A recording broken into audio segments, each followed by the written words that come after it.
நேயர்கள் அனைவருக்கும் இனிய தமிழ் புத்தாண்டு நல்வாழ்த்துக்கள். தற்போது நம்ம பார்க்க போகிற தலைப்பு என்ன பார்த்தீங்கன்னா, 2024ஆம் ஆண்டு ஏப்ரல் மாதம் 14ஆம் தேதி வருகின்ற தமிழ் புத்தாண்டு நமது 12 ராசி நேயர்களுக்கும் எவ்வாறு இருக்கப் போகிறது என்பதை பற்றி பார்க்க போகிறோம். இந்த தமிழ் புத்தாண்டு பார்த்தீங்கன்னா எப்போ கரெக்டாக நம்ம உறுதியாக கொண்டாடுறோம் அப்படின்னா, சூரிய பகவானை அடிப்படையாக கொண்டு தான் தமிழ் மாத பலன்களே எடுக்கப்படுகின்றன. ஏன்னா நவகிரகங்களின் நாயகன் என்று அழைக்கப்படுகின்ற சூரிய பகவான் எப்பொழுது மீன ராசியிலிருந்து நேச ராசிக்குள் உள்ளே நுழைகிறாரோ, அதாவது நேச ராசிக்குள் சூரியன் உள்ளே நுழையும் மாதமான சித்திரை மாதம் 1ஆம் தேதி தமிழ் புத்தாண்டு ஆரம்பிக்கப்படுகிறது. ஏன் நம்ம சூரியனை அடிப்படையாக கொண்டு நம்ம தமிழ் புத்தாண்டை கொண்டாடணும் அப்படின்னு ஒரு கேள்வி பார்த்துக்கலாம். நவ கிரகங்களுக்கு ஒளி கொடுக்கிறதே சூரிய பகவான் தான். ஒளி கிரகங்கள் என்று பார்த்தால் கிட்டத்தட்ட நம்ம சூரியனையும் சந்திரனையும் மெயினாக சொல்லுவோம். இதில் சூரியன் தான் நவகிரக நாயகன். அப்போ ஒரு நவகிரக நாயகன் எந்த ராசியில் உச்சம் பெறுகிறார் என்று பார்த்தால் மேச ராசியில் தான் சூரியனுக்கு அதிகமான ஒரு வலிமை ஏற்படுகிறது என்று பார்க்கிறோம். அப்படிப்பட்ட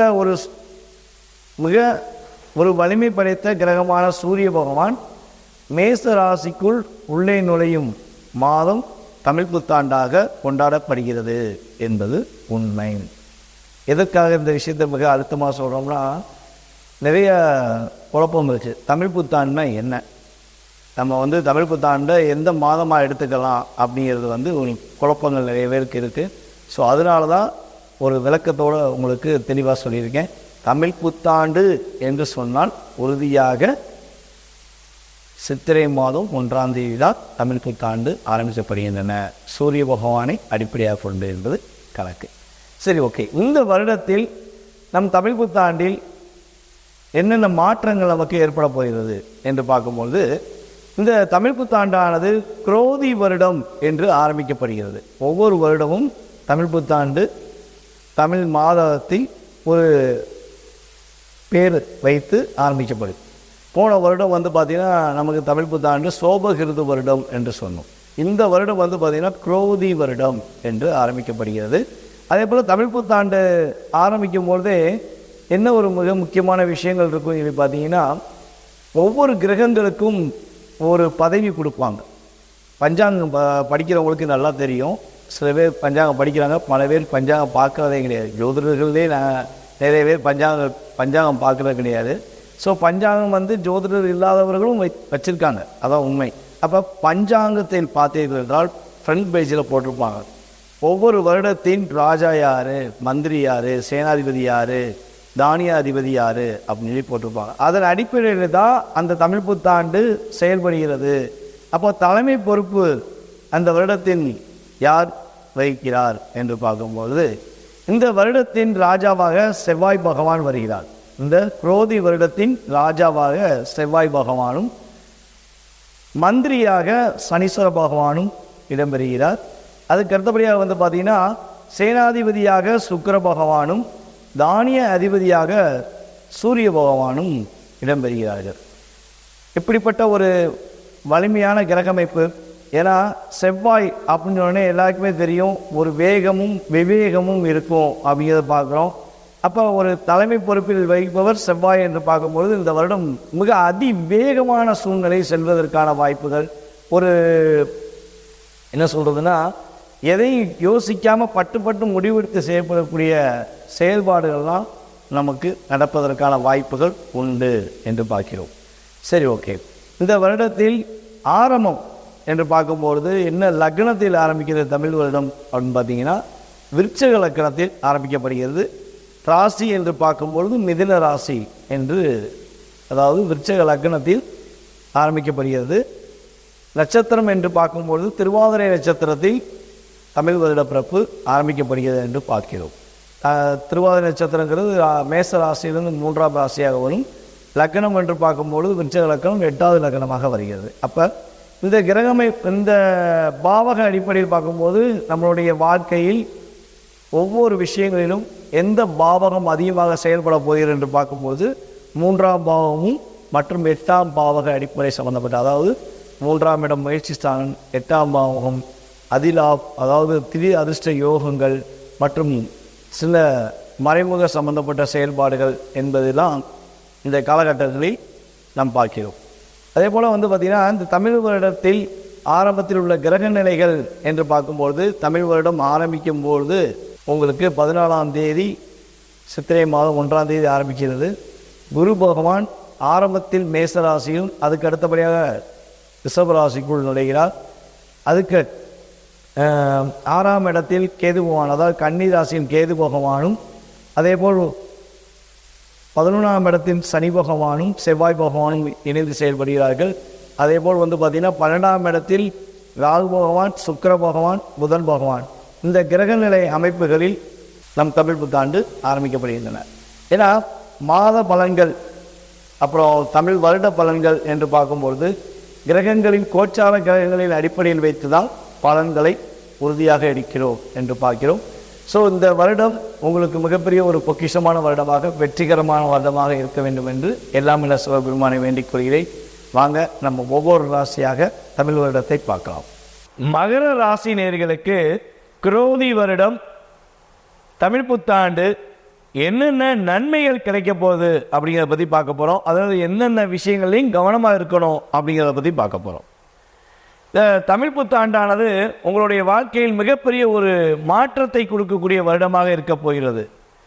கடந்த ஒரு 1.5 வருட காலமாக மகர ராசிக்காரங்க எதை செஞ்சாலும் ஒரு போராட்டம், ஒரு மன அழுத்தம், சனீஸ்வர பகவானால் போராட்டங்கள், கவலைகள், வருத்தங்கள் அப்படின்னு சொல்லி 7.5 சனின்னு சொல்கிறாங்க.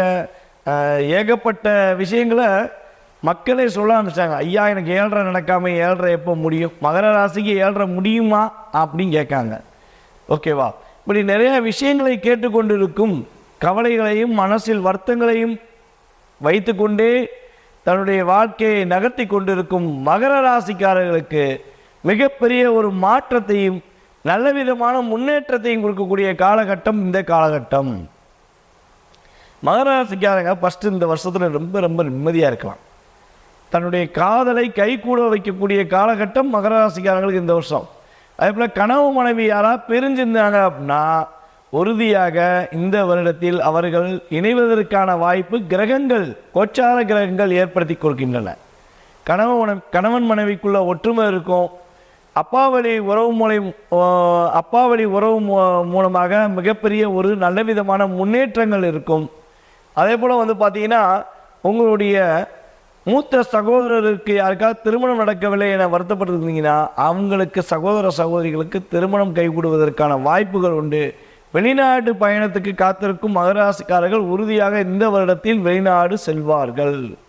சாமி, நான் பாஸ்போர்ட்லாம் எடுத்து வச்சுட்டேன், பாஸ்போர்ட் எடுத்து வச்சு ரெடியாக இருக்குது, நான் எவ்வளவோ முயற்சி பண்ணுறேன், என்னால் வெளிநாடுக்கு போக முடியல, ரொம்ப ரொம்ப வருத்தமாகவே இருக்குது, நான் வெளிநாடு போவேனாங்கிற சந்தேகம் எனக்கே வந்துருச்சு அப்படின்னு நினச்சிக்கிருக்கவங்களுக்கு சொல்கிறேன், உறுதியாக சொல்கிறேன், நீங்கள் வெளிநாடு முயற்சிகள் இத்தனை வருடங்களாக நீங்கள் எடுத்த முயற்சிகள் முக்கியமல்ல. இப்போ நீங்கள் எடுக்க போகிற முயற்சியில் நீங்கள் உறுதியாக வெளிநாடு போக வாய்ப்பு இருக்குது. கிரகங்கள் உங்களுக்கு அந்த சூழ்நிலையை அமைச்சு கொடுக்குது, அதான் விஷயம்.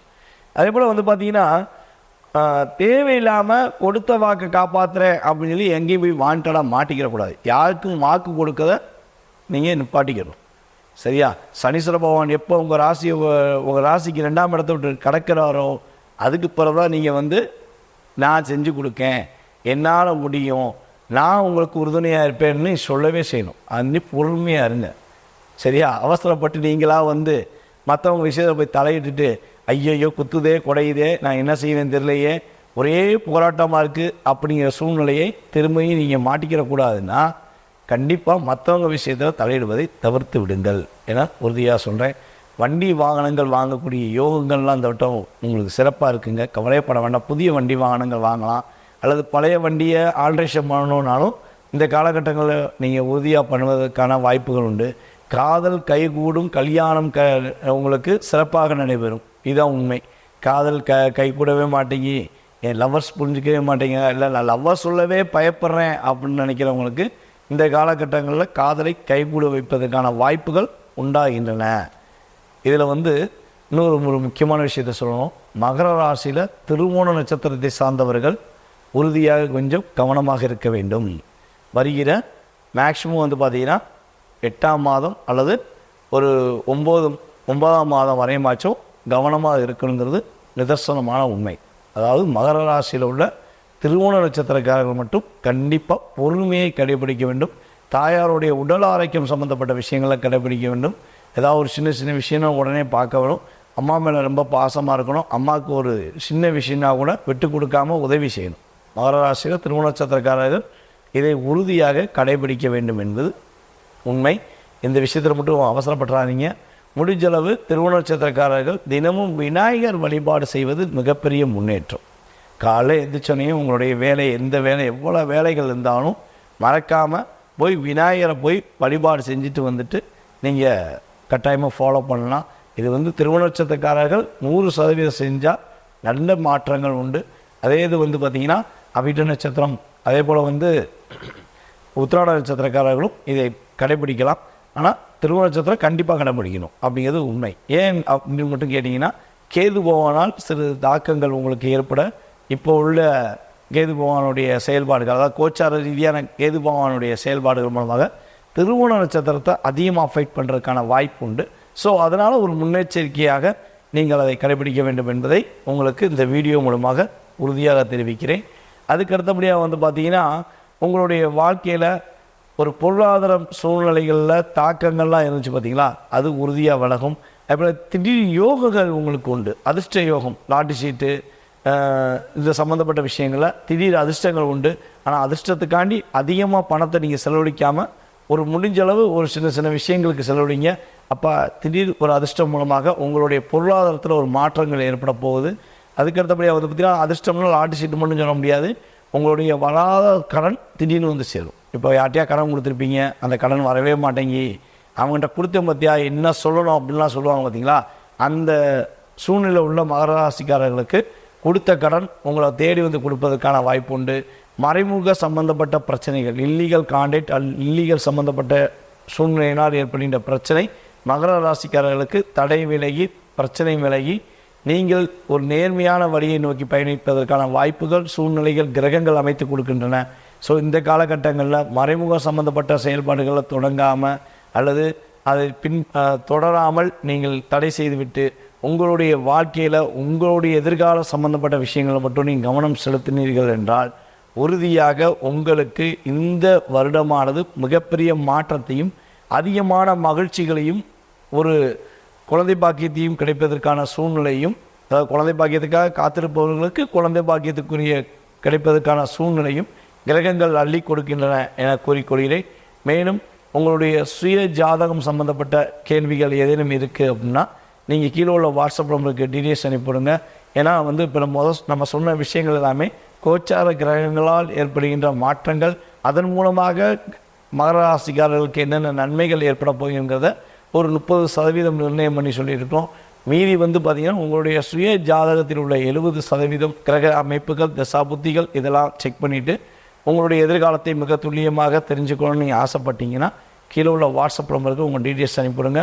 கட்டணத்தின் அடிப்படையில் முன்பதிவு செய்தவர்களுக்கு உறுதியாக வெற்றிகரமான உங்களுடைய எதிர்காலத்தை ஒளிமயமாக மாற்றுவதற்காக நான் உறுதுணையாக இருக்கேன் என்று கூறிக்கொள்கிறேன்.